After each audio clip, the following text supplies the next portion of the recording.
തീയില്ലാതെ പുക ഉണ്ടാവില്ല. ദിലീപിന് നിർണായക തെളിവുകളുണ്ട്. എന്നിട്ട് നിർണായക തെളിവുണ്ടായിട്ട് എങ്ങനെ വെറുതെ വിട്ടു? അപ്പോൾ ഈ മീഡിയനെ ഇടിക്കണ്ടേ നമുക്ക്? കാരണം വിധി വരുന്ന മുമ്പ് എങ്ങനെ ഇവരൊക്കെ ഈ സ്വീറ്റ് ബോക്സുമായിട്ട് ഇത്ര ധൈര്യമായിട്ട് ഇത്ര കോൺഫിഡൻ്റ് ആയിട്ട് ദിലീപിൻ്റെ വീട്ടിൻ്റെ ഫ്രണ്ടിൽ പോയി നിൽക്കുന്നു എന്ന് ചോദിച്ചാൽ അത് വലിയൊരു ക്വസ്റ്റ്യൻ മാർക്ക്. ദിലീപിനെ കോടതി വെറുതെ വിട്ടു. ഇതെല്ലാവരും എക്സ്പെക്ട് ചെയ്ത വിധിയാണോ എന്ന് ചോദിച്ചാൽ എനിക്കറിയത്തില്ല.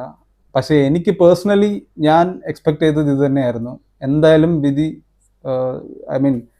ദിലീപിനെ ഇത് വെറുതെ വിടും എന്ന് തന്നെയായിരുന്നു ഞാനും എക്സ്പെക്ട് ചെയ്തിരുന്നത്. അതിൻ്റെ മെയിൻ കാരണം എന്ന് വെച്ചാൽ ദിലീപ് ഫാൻസ് അസോസിയേഷൻ തന്നെ ഓൾറെഡി അവർ ഡിസൈഡ് ചെയ്ത് വെച്ചിട്ടുണ്ടായിരുന്നു.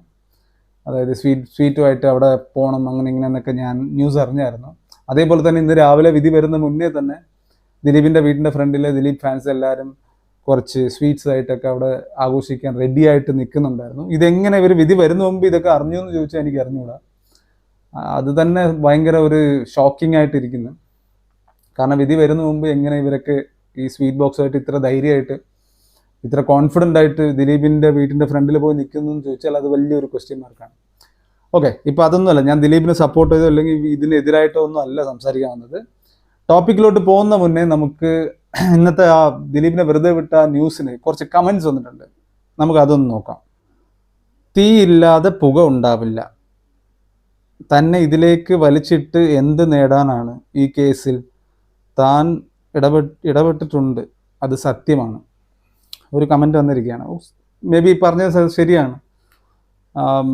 ദിലീപിനെ ഈ കേസിൽ കുടുക്കിയിട്ട് അവർക്ക് എന്ത് കിട്ടാനാ? ആർക്കായിരിക്കും? പക്ഷേ സിനിമ ഫീൽഡ് അങ്ങനെ ചെയ്യുന്നുണ്ടെങ്കിൽ അത് സിനിമ ബന്ധമായിട്ടുള്ള ആൾക്കാർ തന്നെ ആയിരിക്കും. കാരണം ദിലീപ് സിനിമയിലാണല്ലോ ഇൻഫ്ലുവൻസ് കൂടുതൽ. അപ്പോൾ അങ്ങനെ വല്ല ഗൂഢാലോചന ദിലീപിനെതിരെ നടത്തിയിട്ടുണ്ടെങ്കിൽ അത് സിനിമ ബന്ധമുള്ള ആൾക്കാർ വരാൻ സാധ്യതയുണ്ട്. എത്ര കാശ് വാരി എറിഞ്ഞാലും ദൈവത്തിൻ്റെ കോടതി നിന്നെ വെറുതെ വിടില്ല. Shame on you. ഇതിലെ ഏറ്റവും വലിയ പ്രശ്നം എന്താണെന്നറിയോ? സംഭവം ഇപ്പോൾ ദിലീപാണ് കുറ്റക്കാരൻ എന്ന് ഇവിടെ കുറച്ച് പേര് മനസ്സിൽ വിചാരിച്ചിട്ട് കമൻറ്റ് ചെയ്യുന്നുണ്ട്. ചിലവർ ദിലീപ് കുറ്റം ചെയ്തിട്ടില്ല എന്ന് ഭയങ്കര കോൺഫിഡൻറ്റോട് ദിലീപിന് സപ്പോർട്ട് ചെയ്യുന്നുണ്ട്. ഈ രണ്ടുപേരും ചെയ്യുന്ന രണ്ട് സൈഡും ചെയ്യുന്നത് തെറ്റാണ്.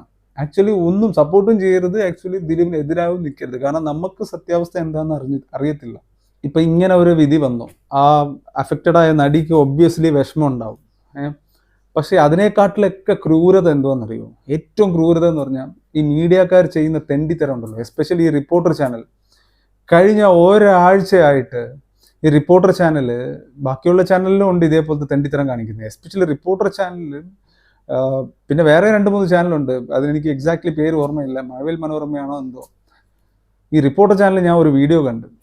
കഴിഞ്ഞ ഒരാഴ്ചയായിട്ട് ഇവന്മാർ ചെയ്യുന്ന പരിപാടി എന്താണെന്ന് വെച്ചാൽ, ഇത്രയും ദിവസം, അതായത് പണ്ട് നടന്ന ആ സംഭവം ഉണ്ടല്ലോ, ആ നടിക്ക് നടന്ന സംഭവത്തിനെ ഒരു ഡോക്യുമെൻ്ററി പോലെ എടുത്തിട്ട് കാർട്ടൂണൊക്കെ വരച്ച് നടീനെ കിഡ്നാപ്പ് ചെയ്ത് കൊണ്ടുപോകുന്നതും ആ കാറിൽ കൊണ്ടുപോകുന്നതും എല്ലാത്തിൻ്റെയും ഈ എന്താ പറയുക, കാർട്ടൂൺ പോലെയൊക്കെ കാണിച്ച് ഒരു കഥ പോലെ ഒരു ഡോക്യുമെൻ്ററി പോലെ ഉണ്ടാക്കി അന്ന് എന്താ സംഭവിച്ചതെന്നുള്ളത് കാണിക്കാൻ വേണ്ടി ഒരു കാർട്ടൂണൊക്കെ വരച്ച് എന്തോരം വൃത്തിയുടെ ഇമാർ കാണിക്കുന്നുണ്ട്. ഇതൊക്കെ കാണുമ്പോൾ ഇത് കണ്ടുകൊണ്ടിരിക്കുന്ന നടിക്ക് എന്തുണ്ടാവും? ആ വിക്ടിമായിട്ടുള്ള ആ നടിക്ക് അവർക്ക് എങ്ങനെ ഉണ്ടാവും അല്ലേ? അവരിതൊക്കെ ഈ വലിയ ട്രോമയിൽ നിന്ന് എങ്ങനെയോ, അതിനാണല്ലോ നമ്മൾ അതിജീവിത എന്ന് പറയുന്നത്. ട്രോമ എന്ന് എങ്ങനെയെങ്കിലും രക്ഷപ്പെട്ട് അവർ കുറച്ച് നോർമലായിട്ട് വന്നുകൊണ്ടിരിക്കുന്ന ഒരു ടൈമാണ്. ആ ടൈമിൽ ഈ ദിലീപിൻ്റെ വിധി വരാൻ പോണു എന്ന് പറഞ്ഞ് ഭയങ്കര ഡെക്കറേറ്റ് ചെയ്തിട്ട് അന്നത്തെ ഹിസ്റ്ററിനെ വീണ്ടും എടുത്തിട്ട് ഡോക്യുമെൻ്ററി പോലെ പറഞ്ഞ് ഓരോ സ്റ്റോറിയും ഓരോ ഇൻസിഡൻറ്റിനെയും പിന്നെയും പ്രൊജക്റ്റ് ചെയ്തിട്ട് ഭയങ്കര ഡെക്കറേറ്റ് ചെയ്ത് ഭയങ്കര ഒരു ഹൈലൈറ്റ് ചെയ്ത് കാണിച്ച് അവർക്ക് ഇതിങ്ങനെ കാണിക്കും തോറും ബാക്കി കാണുന്ന ആൾക്കാർക്കൊക്കെ ഭയങ്കര ഇൻട്രസ്റ്റ് ആയിരിക്കും. ഈ നമ്മളിപ്പോൾ സാധാരണ ആൾക്കാർക്കൊക്കെ ഇങ്ങനത്തെ ന്യൂസുകളൊക്കെ കാണുമ്പോൾ ഭയങ്കര ഇൻട്രസ്റ്റോടെ കാണും. പക്ഷെ ആ ഒരു ട്രോമ അഫക്റ്റ് ചെയ്ത ആ ലേഡി, അവർക്കിത് കാണുമ്പോൾ എന്തോ ഒരു വിഷമമാവും. കാരണം അവരിനി ഇറങ്ങി നടക്കാൻ തുടങ്ങിയിട്ട് കുറച്ച് കാലമല്ലേ ആയുള്ളൂ. അതുവരെ അവർ പുറത്തു പോലും വരാതിരുന്നതാണ്. പക്ഷെ ഇങ്ങനെയൊക്കെ ചെയ്യുമ്പോൾ അവർ വീണ്ടും ആൾക്കാരെ ഇതൊക്കെ ഓർമ്മിപ്പിച്ച് ഇതൊക്കെ കാണിച്ച് കാരണം എല്ലാവർക്കും അറിയാം ആരാന്നുള്ളത്. അപ്പോൾ ഇത് കാണിച്ച് പിന്നെയും എല്ലാവരുടെയും, അതായത് ആൾക്കാരുടെ മനസ്സിൽ പിന്നെയും ഇത് ഇൻസേർട്ട് ചെയ്യാണല്ലോ എന്ന് അവർക്കും തോന്നും. പിന്നെ അവർക്ക് ഇതൊക്കെ കാണുമ്പോൾ ട്രോമ പിന്നെയും പഴയ ഓർമ്മ വരും, പഴയ ട്രോമ പിന്നെയും വരും. ഇതൊക്കെ ഒന്ന് ആലോചിക്കത്ത പോലും ഇല്ല ഈ മീഡിയക്കാർ. വെറും തെണ്ടികളാണ്, TRP കിട്ടാൻ വേണ്ടി ഏതറ്റം വരെ ചെയ്യുന്ന തെണ്ടികൾ. എന്നിട്ട് വലിയ ന്യായീകരിക്കും.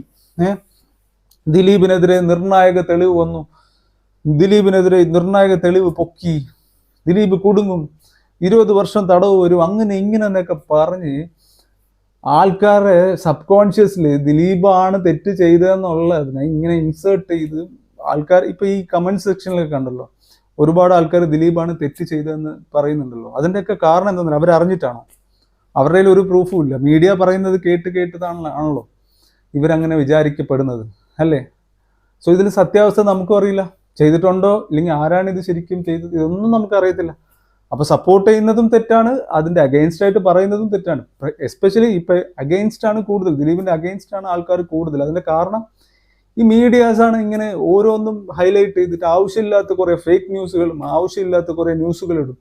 ദിലീപിന് നിർണായക തെളിവുകളുണ്ട്, എന്നിട്ട് നിർണായക തെളിവുണ്ടായിട്ട് എങ്ങനെ വെറുതെ വിട്ടു? അപ്പൊ ഈ മീഡിയനെ ഇടിക്കണ്ടേ നമുക്ക്? സോ ഇങ്ങനത്തെ എന്താ പറയാ, ഒരു കാര്യമില്ലാത്ത ഓരോ ന്യൂസുകൾ ഇട്ട് സബ് കോൺഷ്യസിൽ ദിലീപാണ് കുറ്റക്കാരൻ എന്നുള്ളത് ഇങ്ങനെ ഇൻസേർട്ട് ചെയ്തിട്ട് അവസാനം കോടതി ഒരു വിധി പറയുമ്പം ആ കോടതിക്ക് എതിരെയാണ് ആൾക്കാർ ഇപ്പൊ സംസാരിച്ചുകൊണ്ടിരിക്കുന്നത്, ആ വിധിക്കെതിരെയാണ് സംസാരിച്ചുകൊണ്ടിരിക്കുന്നത്. അതും ആക്ച്വലി തെറ്റാണ്. ഒരു കോടതി ഒരു വിധി പറഞ്ഞാൽ ആ വിധിക്കെതിരെ നമ്മൾ ഒരിക്കലും സംസാരിക്കാൻ പാടില്ല.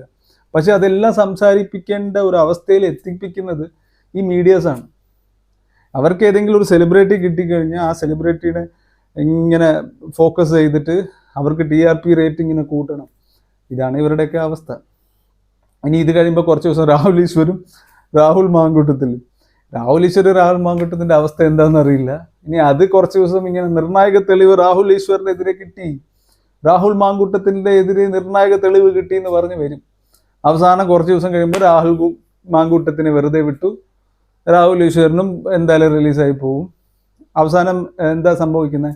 ഈ പാവപ്പെട്ട ആൾക്കാർ കുറച്ച് പേരുണ്ട്, അവരെയൊക്കെ പിടിച്ചകത്തില്ല, അതിന്റെ ന്യൂസ് പോലും പുറത്തു വരത്തില്ല, സത്യാവസ്ഥ പോലും വരത്തില്ല.